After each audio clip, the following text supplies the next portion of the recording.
Hello and welcome to the Minds on the Frontline Podcast, brought to you by the Frontline Strong Together 5 program. FST5 provides streamlined access to behavioral and mental health services, as well as crisis resources for Michigan's Frontline 5 workers and their families. This includes all professional, part-time, and volunteer firefighters, EMS, law enforcement, corrections officers, and 911 dispatchers in Michigan and their immediate family members.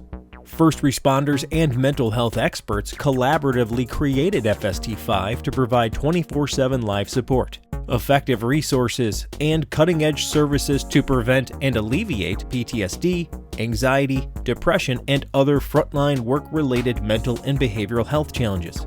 Need help now? If you are a frontline worker in Michigan or an immediate family member experiencing any crisis, work-related, substance abuse, depression, relationships, finances, or any other, reach out by calling 1-833-34-STRONG or go to fst5.org for more information.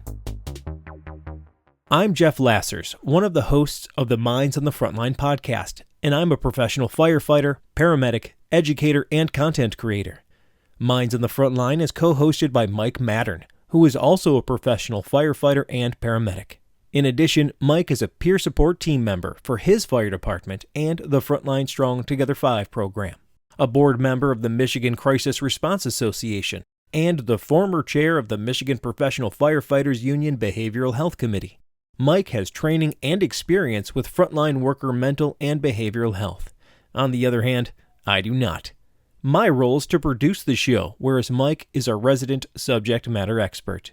Together, we hope to inform, educate, and entertain frontline workers, their families, and the public regarding the realities of frontline work-related mental and behavioral health challenges. In this episode, we sit down with Annabelle Sharp, who shares her deeply personal journey of navigating the grief that followed her father's suicide in 2016. As a firefighter and paramedic, Annabelle has faced loss both personally and professionally, but her father's tragic passing profoundly shaped her life. To cope with the overwhelming grief, Annabelle turned to music, using singing and songwriting as a lifeline to express her deepest emotions and find healing. Her latest album, Beyond Bishop, stands as a heartfelt tribute to her father and all loved ones lost too soon, embodying the pain and hope she's experienced along the way. During this episode, Annabelle walks us through how music became a crucial outlet for her emotions, offering a way to process her most difficult feelings. She also shares valuable insights for frontline leaders on how they can better support the mental and behavioral health of their crews, drawing from her own experiences and the lessons that she has learned. Annabelle's story isn't just one of loss. It is a testament to resilience, hope, and the incredible power of music to heal even the deepest wounds.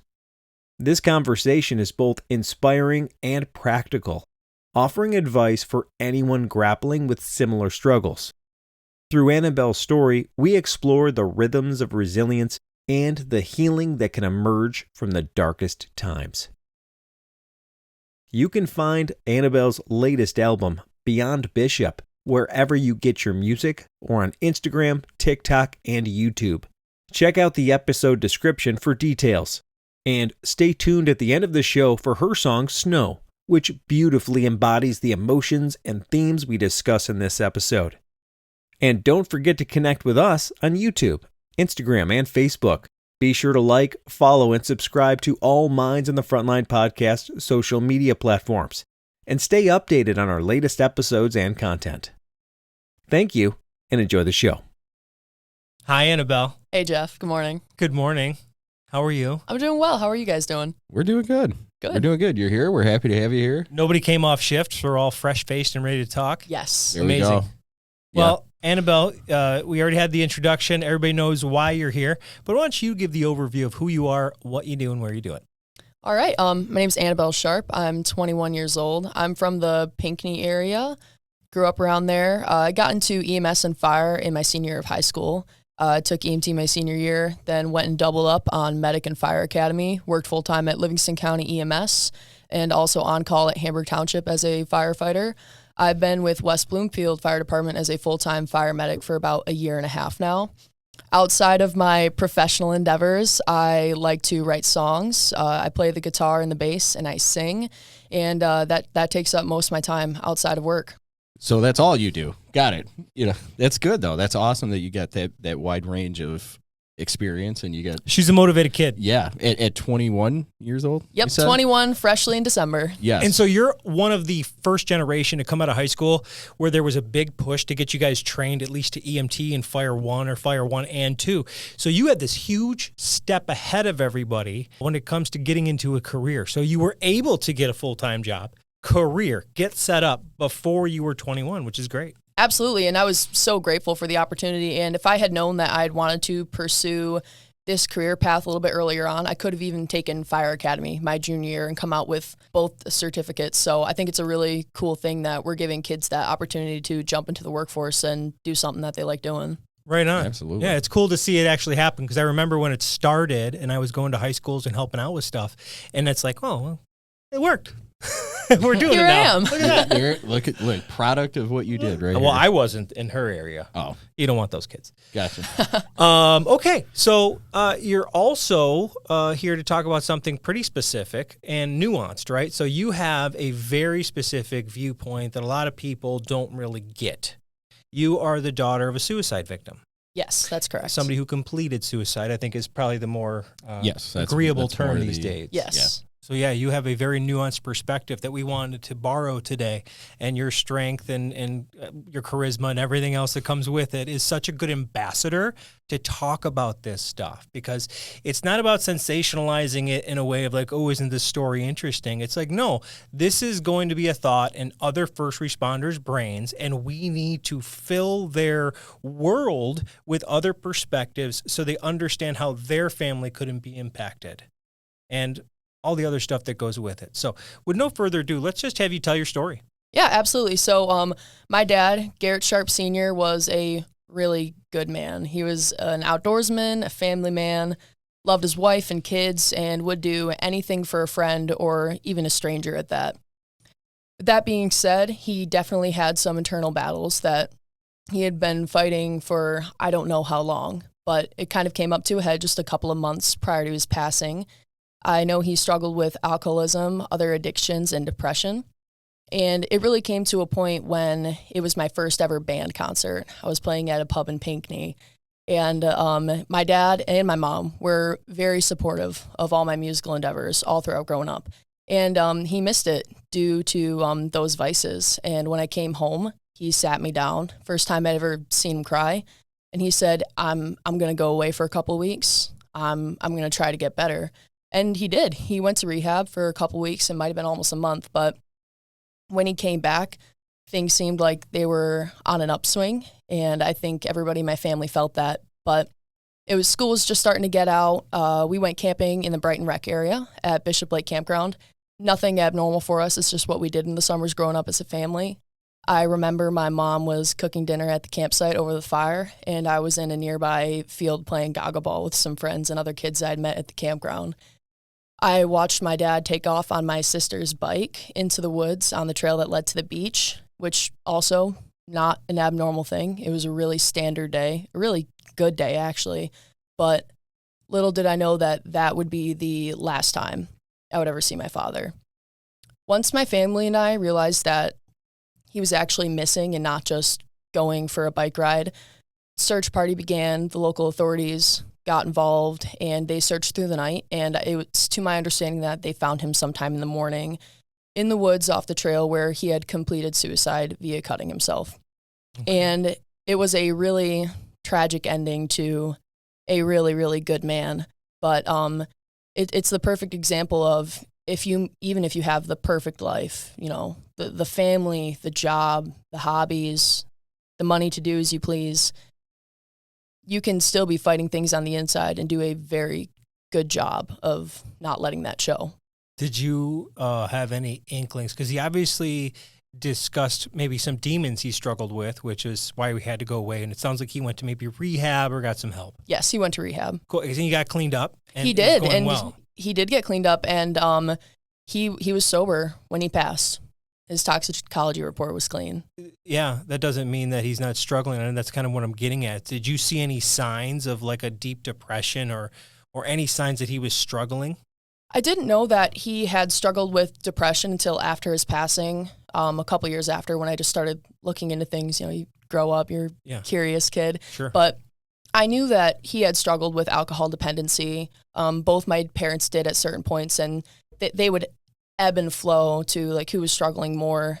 And it was a hard thing to see, you know. It was two people that loved each other very dearly, and when one was doing well, the other wasn't. But they both were just trying so hard to get to that common ground. So I definitely, I saw that growing up. I think my siblings saw that as well. There were signs that there were trouble in the waters, but what happened was completely unprecedented. None of us had seen that coming. And that's, I mean, unfortunately, that's pretty common. You know, I mean, it's one of those things where you talk to people on the street, you meet people every day, but you really have no idea what's going on in their world. To the point you lived in the same house, you were around them all the time. Yeah. You never saw a thing. And some people are just very good at hiding it. A lot of times afterwards, people are, you know, there's a lot of guilt there, like, what did I miss? Or what didn't I see? And those are common kind of after the fact. After it happened, can you talk about some of the things that you went through after he completed suicide? Yeah, absolutely. I was really young at the time. Like, I think I was 12, turning 13. But that's like young, but at the same time, your brain is just turning on to realizing what the world is and the ramification of stuff. So the expectations of what you can comprehend is higher, right? So absolutely. Don't give, I want to give you some credit as to you had to feel this. You were 12, 13. I was, right? absolutely. Just because there are certain things I don't remember just because I was so young, and from talking to like therapists growing up, that seems to be a pretty normal thing to kind of have these little gaps where you don't remember certain things. But the one thing I can really say that is I don't ever really remember being angry.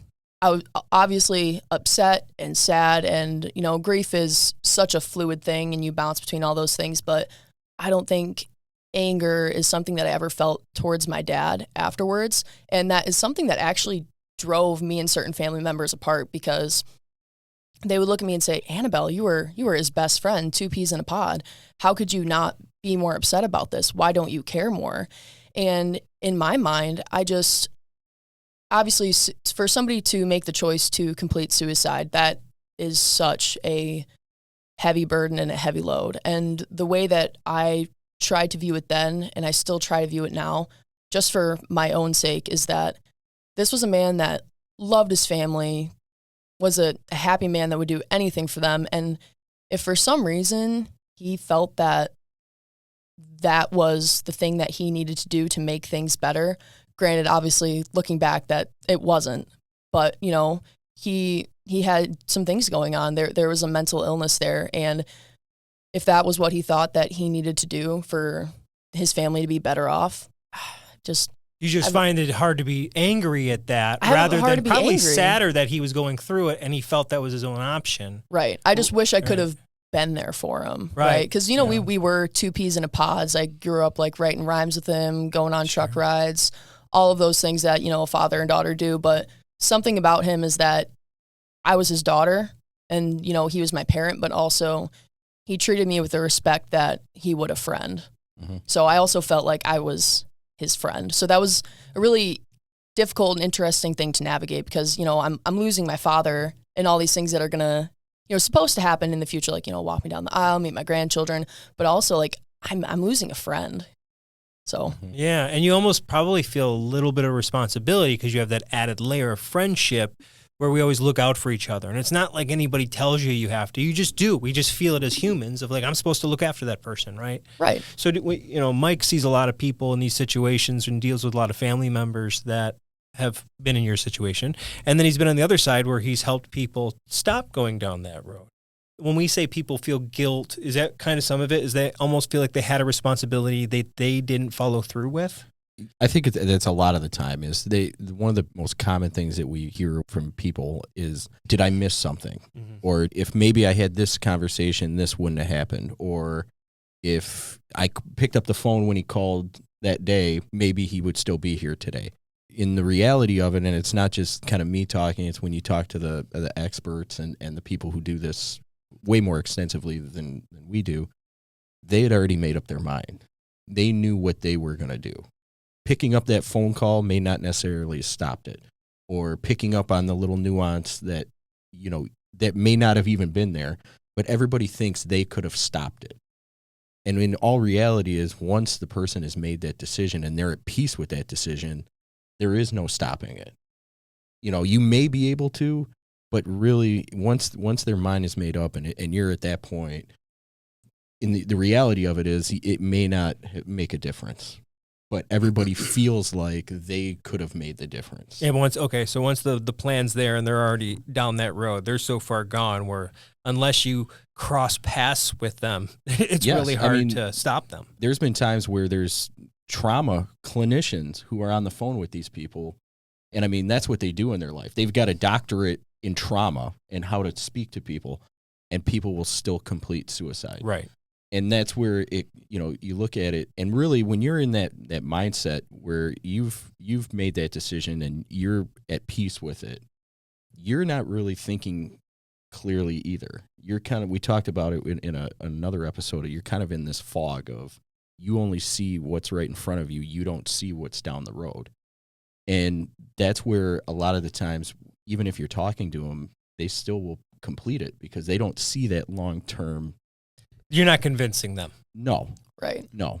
And I think sometimes people in those situations are almost at peace where you're not going to see it coming because they feel so okay with the decision that they're like, oh, I have a solution in their mind. I'm not saying they've solved any real problems, but they've at least resolved I got a process. I got to handle this. Yeah, well, they feel it's the best thing to do. Like they've come to terms in their mind that this is what they should do and that it's the right thing, which is, it's so tragic because we, you know, this is a conversation that's not talked about enough in all waves of life, you know, first responders, whatever other job you have, personal lives. I mean, suicide has a rippling effect throughout the community. If you don't have a family member that's completed suicide, you know somebody that's completed suicide, or you know somebody within your community that's completed suicide. And it affects all of us, which is why it's really surprising that we're not willing to have more of these open conversations to try to steer people away from that and encourage them to know that there are other things out there to figure out what's going on. Yeah. And one of the things to maybe keep us away from going down that line is having really good coping mechanisms, right? Healthy habits and skills. Now, knowing you, since I've met you, and you're still young, right? I can't wait till you're old. Still a young gal. I'd love to say when she's older, she's still not going to be fit and awesome, but she's probably going to be putting the work in the whole time. So your fitness has always been a thing for you. You take it very seriously at work. And like me, we use it as coping mechanisms, right? Not only just coping, but it's a good, healthy thing to do. It keeps me strong, but it also relieves tension. It does all the good things too. Art is also something people use, and you have used art your whole life as well, and specifically music. So one of the things we wanted to talk about today is grief, which we've kind of hit on where yours comes from. And even though having such a traumatic thing happen in your life, you're a very positive person. So if anybody's watching, oh, this chick's just put on a smile. No, this is her. She's actually in low power mode right now, I would say. I am. I'm very relaxed right now. Very chill. It's probably because I had a full night of sleep. Right. That's what it is. So we do want to talk about the other side of these things, which is your art and music and how you've dealt with grief. And it's culminated into an album now. We get so many people that contact FST5 in a logistical way, like, hey, have you thought about these topics or that topics getting on the show, or people just talking about it. One of the biggest ones is music. And so many people, even if they're not musicians, use music as a way to either be happy, sad, grief, or work through their emotions. It's such a great way to get in tune with your parasympathetic system and just kind of let things kind of go in and out. So let's talk about your music. How has your music played a role in coping with your grief? I think music has played probably the largest role in coping with my grief because, just after his passing, I really just relied on sports and the structure of this, the education system to hold me up, and it worked well for a while. And I was still playing, I was still writing things, but the songs I was writing were about being from like a little podunk town and doing fun stuff with my friends, or, you know, high school. In total relation to a kid your age. Exactly. Yeah. Like happy stuff. Right. How happy awesome. stuff. She doesn't have sad songs because everything's awesome. Yes. Right. And then, you know, like, you know, high school, heartbreak, all of those things. Yeah. But, you know, certain things to help you cope with grief are only going to work for so long. Right. And I realized that probably about like my junior and senior year of high school. That's when things started taking a little bit of a shift for the worse. I mean, I was navigating these things in life, like, you know, breakups, you know, rocky friendships, just other major life events. And every time I would come home and lay in my bed, I would think, man, like I think my dad would have had the answer to this. And I was in that loop for years. And I still find myself getting stuck in that loop. Like, man, like if he was here, like he would have this answer. This wouldn't be so hard. I would know what to do.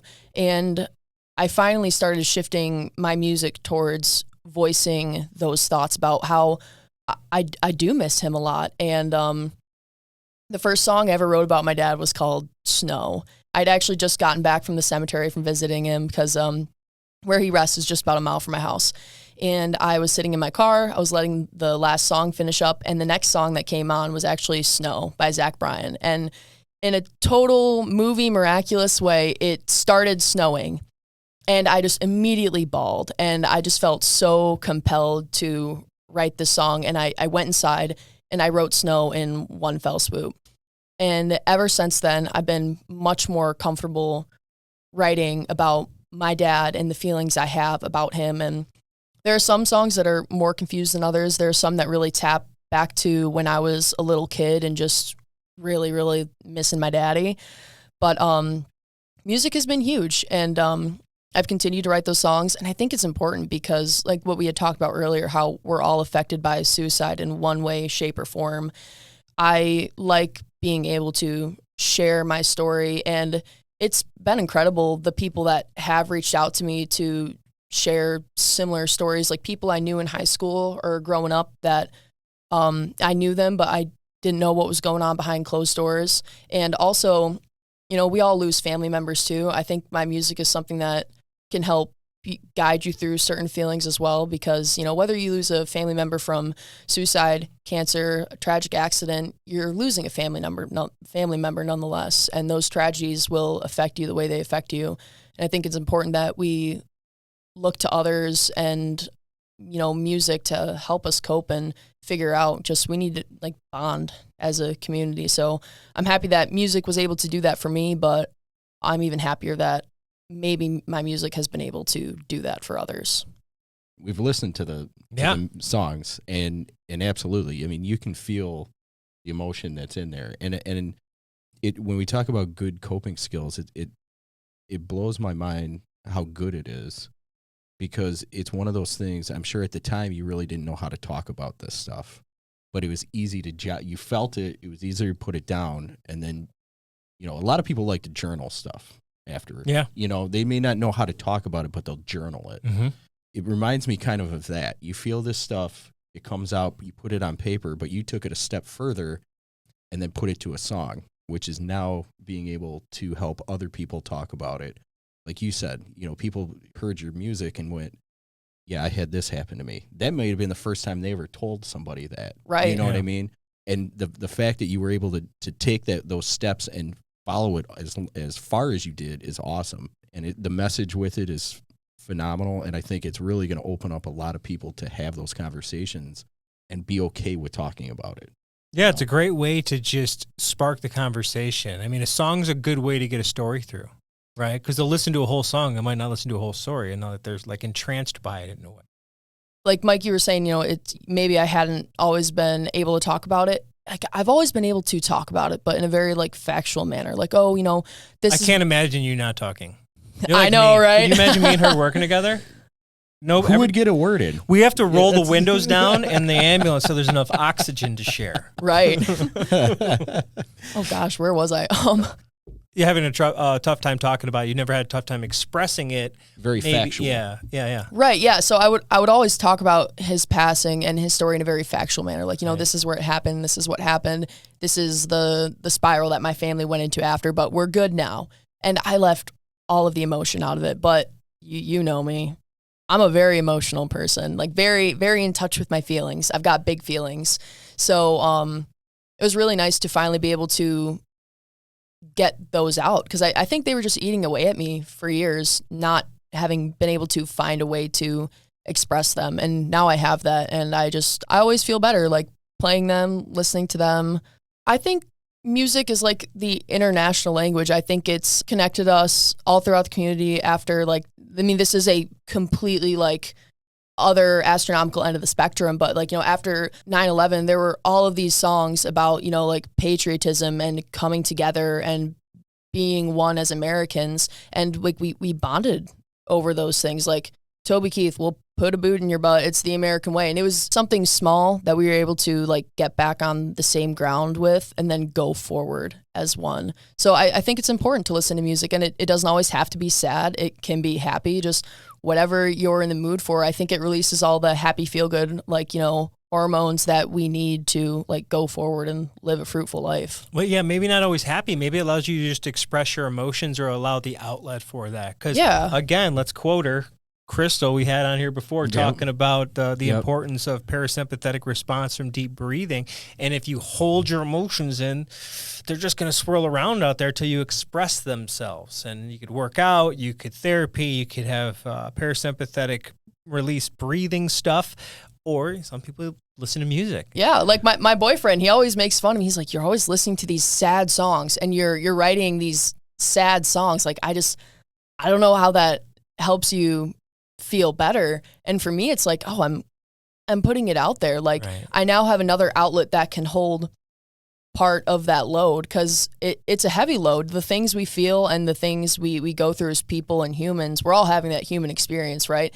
It's a heavy load. And I think it's important that we realize that it's not a burden to maybe ask other people or reach out to other people or find these other outlets that can help carry that load. And for me, music is that load. Like, my album Beyond Bishop is kind of like a time capsule of that period of me kind of coming out of my shell, finally singing instead of talking about these things. And it goes to show that my father's suicide is a huge part of my life, and it has definitely shaped the person that I've become today. But it's also not going to be the defining factor of what I do and how I do it. And it's a nice little time capsule that I can go back to and reach to and listen to whenever I need that, but also a reminder that there is things beyond, hence the title, like Beyond Bishop. Awesome. I love that title too. Yeah. So I got two more questions for you. So as the daughter of someone who has completed suicide, what words of support can you share with those that are struggling with the thoughts of suicidal ideation or other similar intrusive thoughts? It's a tough topic because it is so different for everybody. Like my grieving process is going to be different from yours, and how I handle things is going to be different from yours. But I think the overarching theme is that we need to talk about it. It doesn't mean that you have to go like straight to a therapist and start spilling your guts, because that's a really hard thing to do. And I'll be really honest right now. Like, I just started going to therapy a month ago. I have never gone over the past 8 years, and I wish I would have, but it takes a lot of time to build up the courage to do that, because it's so hard. But you don't always have to start there, because that can be a very scary thing to do. You can reach out to a family member, talk to a friend. If you're in, religious or involved with church, talk to somebody within your religious community. I think it's just important to talk, and you don't always have to start talking about the really heavy stuff, right? It's just important that we reach out to each other. Hey, like, how are you doing? Like, you would totally be surprised just being like a nice person and, reaching out to those people around you just to see how they're doing, because they might not be able to know how to do that. But if you're that person that is having those ideations and those intrusive thoughts, I can tell you as a daughter of somebody who's completed suicide that I miss my dad every day. There is not a day that goes by that I don't think about him. And I think about all the things that I wish I could be doing with him often, and think about the things that I wish he is seeing wherever he's at. And I would urge you that, if you have children, I would think about your children and their years going forward, and how important it is for them to have you in their life, because they will be looking to you for your guidance. And if you don't have children, think about your wife. If you don't have a wife, think about your friends, think about your family members.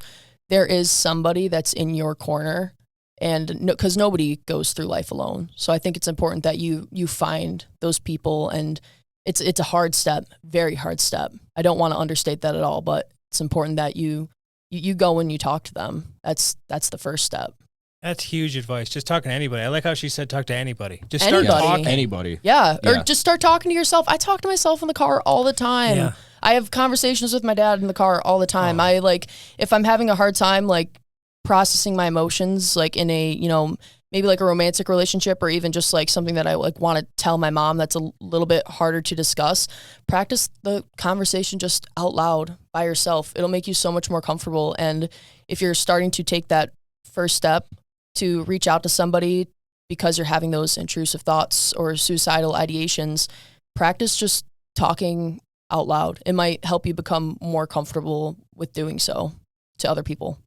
Right, and don't feel bad not asking for, like you said, professional help. People get there at their own speed. Know it's available. It's always available. There are so many resources out there. You let you off the hook a little bit. It's not like you've been an adult for 8 years dealing with trauma. Right. You started out as a child with trauma, became an adult, and then said, okay, I see where this fits in my life. There's a lot of adults who won't do that. Oh, I was stubborn. My mom, sure, yes. dude, same. She tried getting me to go when I was young, and I was like, no. Right. Absolutely not. I'm no, good. I'm good. I've got this myself. Yeah, whatever. right. But I'm actually really grateful that she did, because it made the process of finding a therapist very easy, because I already had that connection established, which is also a really good piece of advice. If you feel that you're doing well and life is going the way that it's supposed to be going, that's amazing. I would still advise you to start those relationships early, whether it's with a therapist or other people, because you have no idea when you might need it. And it's awesome to have that resource set in stone to be able to get that ball rolling. It's just like physical therapy. I like knowing where I'm going to go the next time I fall, because it's going to be easy just to have it all laid out. Yeah, it's for me, I think of it as a safety net. When everything's going good and you're walking the line and everything's going good, cool, right? But the second you get knocked off that line, if you don't have that net, you're going to fall, and you're going to fall hard. And it's having that network of people, like you talked about. It's not just, I don't think it's just one thing. It's not just you have your therapist or you just have this person you talk to. It's that network of people, because each of them give you something different. You got to have community. Yes. Yeah. The therapist so gives you one thing. You're talking to your friends gives you another. Talking to a family member gives you something different. And each individually may help, but when you put them all together, it's like putting the pieces of the puzzle together. Yeah. They work together to make that thing better. Yeah, they maintain you. Yes. Right? Each of them individually give you the outlet to be you. If you didn't have those outlets, or were you expressing it? You're not expressing anything. Yeah. Right? And they lift you right back up to where you need to be. Where you need need to be. Where you need to be. Where you are best. Yes, absolutely. Okay, yes. So knowing how hard that can be on families, the whole thing from every angle, we always like to get advice for people that are leaders and people that have their hands on the dial of making change at their agency, whether it's a fire department, police department, sheriff's, correction, you get it. So what advice do you have for the frontline leaders to support the behavioral and mental health of frontline personnel? Everybody on your crew is a leader in some way, shape, or form. Even if you're a probationary, you still do play a role, and people might lean on you in certain moments. So I think at the crew level, it's important that we're just reaching out to each other. Like we talked about earlier, things seem fine, still reach out to each other, have those conversations. We don't always need to talk about the next fire or the next medical call. It's important that we have those personal relationships established.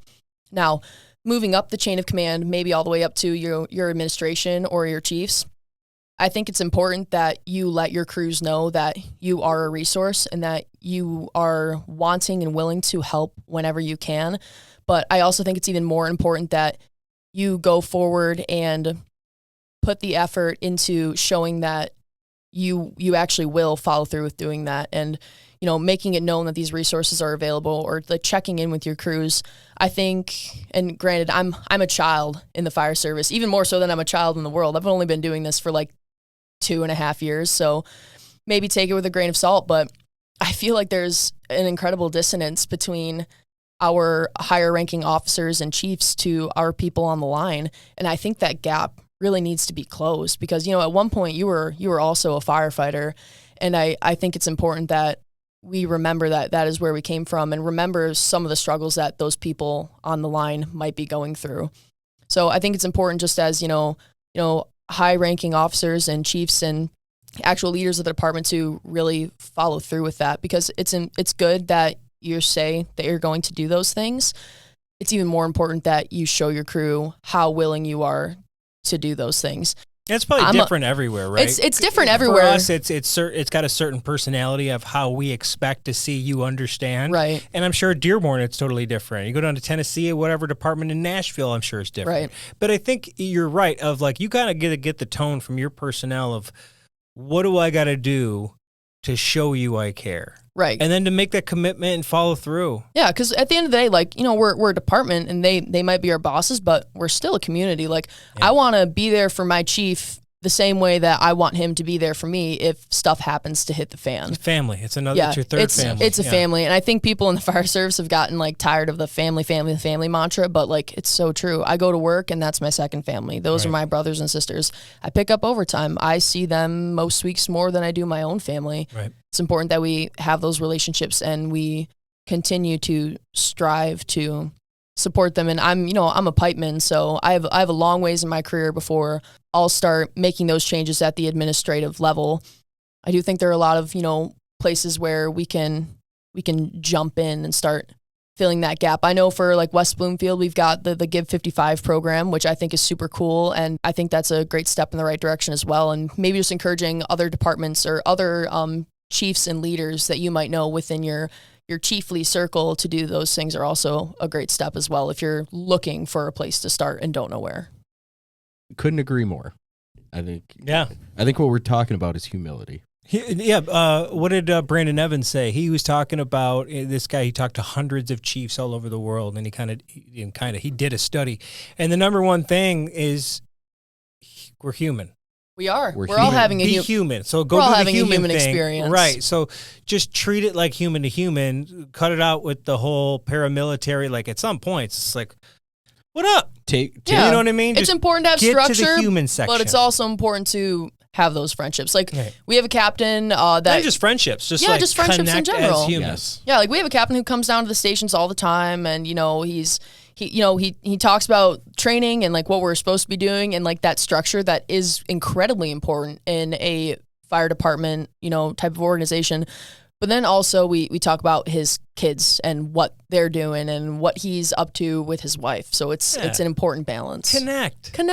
It's important. And the other thing about being your age is you get all these other life experiences right in front of your eyes. So you can see the things wonderful. You want to do, you don't want to do. You're seeing the experiments play out in real time, and you got your whole life ahead of you. So right. That was one of the biggest benefits when I got hired. It's like, all these old guys around me can teach me the way, not by doing everything they do, but to show me what happens when they do that. Right? Like my dad might not be with me right now, but when I go to work tomorrow, I'm going to have 4 dads that I can ask questions to and help me figure out and navigate this world. I'm going to maybe listen to half of them, and then they're going to start talking about stocks or retirement finances, things I don't completely understand yet. Right. And then I'll tune out, but I know that when I go to work, I'm going to have, I know.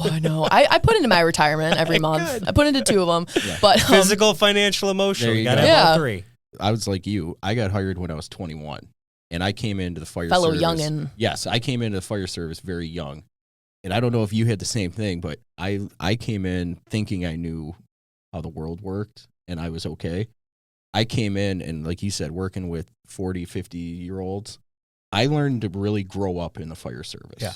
They taught me how to be an adult, basically. Yeah. And they were not pulling punches like your parents were. No. It was your parents showed like how much they like you by not telling you the truth about the world at some point. Right. Yes. They were very blunt on things, and they held you accountable and those types of things. And I love that portion of it. Right? They weren't very touchy-feely. No, you do this? Yeah. Why? Exactly. And that's where I kind of get back to the humility part of this is when you do get to those spots, you do have people who are younger coming in here, right? And that's where I think we can make a change is being human. Take the bugles off for a minute. Yeah. And you're Mike and Jeff having a conversation. I never got that when I first got hired. And that's where I think we need to really kind of change things. Is it's okay to be a higher ranking person, but at some point you got to realize before you were a higher ranking person, you were just a person. You're always just a person. You're always just a person. You were on the pipe at one point. That's what I mean. But you were a human being first. Exactly. Take care of everyone as if they were a human being, not your employee. Right. You know, and I think that's huge. That's my little take on it. Agreed. I think we could all agree on that. You know. So my last question. Yes. Where can people find and support your music? I'm pretty much everywhere on the internet. If you look up Annabelle Sharp, I'm on Instagram, Facebook. I'm even on the TikTok. If you look my name up on like streaming services, I'm on Apple, Spotify, Deezer, Tidal, Bandcamp, Amazon, Pandora, pretty much anywhere that you stream on, I'm most likely there. But if you don't have any of those streaming services, I'm also on YouTube. I have a music video up as well. I update people mostly on my social media platforms to let them know about, future music endeavors and future recording endeavors. But I'm really excited to say that I am heading down to Nashville in the middle of July to record 4 more songs. And shocker, one of them is about my dad. Weird. But I know, weird, right? Didn't see that one coming. Didn't see that one coming. I'm surprised there's only one. Yeah. I know, right? I know. I've spanned it out a little bit. Well, that's the nice thing about writing an Butterfly. album. You probably you encapsulate it. Like, those are my feelings. I've expressed that. I've and now- expressed most and of you're them. getting older. We're all getting older, but as you mature rapidly into more of an adulthood, because your prefrontal cortex isn't even hardened yet. I know. Isn't that crazy? So how many more albums are in that thing? Yeah. So what about, are you going to play live anywhere locally? I'm working on it. I'm trying. on. I was really behind on the 8 ball for setting stuff up this summer just because I got wrapped up with work and family Life stuff. happens. Life, right? Yeah. But I will definitely be updating people about live appearances, and then also there are open mics everywhere. So I tend to update people on my social media whenever I'm going to be doing those, just a couple days prior. Right on. We'll throw some links in the thing. In the video on YouTube, name of the song so people can look it up. Snow. It is Snow by Annabelle Sharp. You'll see this face in a purpley hue, black and white. Really well done by a guy named Brian Sheehan. Great videographer. He's in the area. And I'm wearing a big old cowboy hat. You are wearing Kinda a big hard old to- cowboy hat. Yeah. Hard to miss. And shout out to Brent, your Yeah, manager. shout out to Brent Satterley, dude. Quick side note, Almost forgot him. no, I can never I'm not forget saying him. it. I'm not Just didn't saying get a chance to bring him up. He's no, not forgettable. he is dude. What a great guy, right? Music is something I've always wanted to do, but kind of especially after my dad passed, I never thought that I would get around to do it because one of my biggest supporters wasn't there to push me anymore, but showed up one day at the fire station on probation. They wanted me to bring my guitar. They were hoping that I would suck so they could make fun of me for it, but apparently I must have left an impression because Brent just over the next course of the next couple months just was asking me about music and updates and if I was going to be recording stuff. And once I finally brought him a demo with some mics that I had recorded with my MacBook in GarageBand, he's like, this is cool, but you should go to a studio. And if you don't want my help, tell me to buzz off. But if you want a hand, I really want to help see this through. And he's helped see it through, got me in contact with the studio with my video, and now we're going to Nashville. So Right on. Awesome. cool little passion project, ran full circle. That's awesome. That's cool. Well, I'm glad it's all working out well for you, and we thank you very much for coming on the show. Yeah, of course. Nice. Thank you for having me. Thank you for giving me this platform. I really do appreciate it. I think it's Absolutely. important that we talk about this stuff.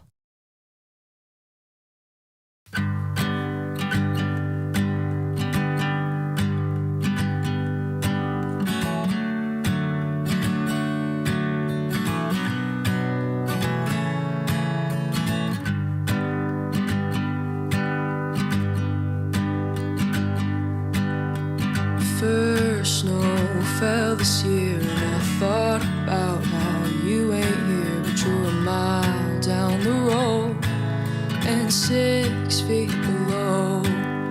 The snow came down quick and then settled down thick, and I think of how we laid you there alone. And I remember when you tucked me in to sleep at night when I was a kid. And now it's my job to make sure you're warm. So let me call the rest of the kids.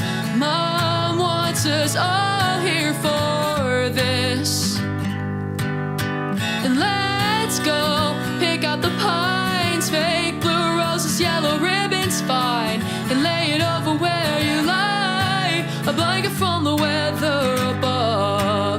It's the least we could do for a good man that got lost. Everyone says you're looking down, but I can't stop thinking how we put you in the ground when you should be with your kids, with your wife and with your friends. Your presence is missed all around. 7 years later, still the talk of the town. Your friends say I'm just like you, and my new friends wish they could have met you too. And it's hard to carry your legacy now when it's hard to see little G and V so down. I wish they could have known you as long as I did, and Soph did too. So let me call the rest of the kids. Mom wants us all here for this. And let's go pick out the pines, fake blue roses, yellow ribbons, fine. And lay it over where you lie. A blanket from the weather above. It's the least we could do for a good man that got lost.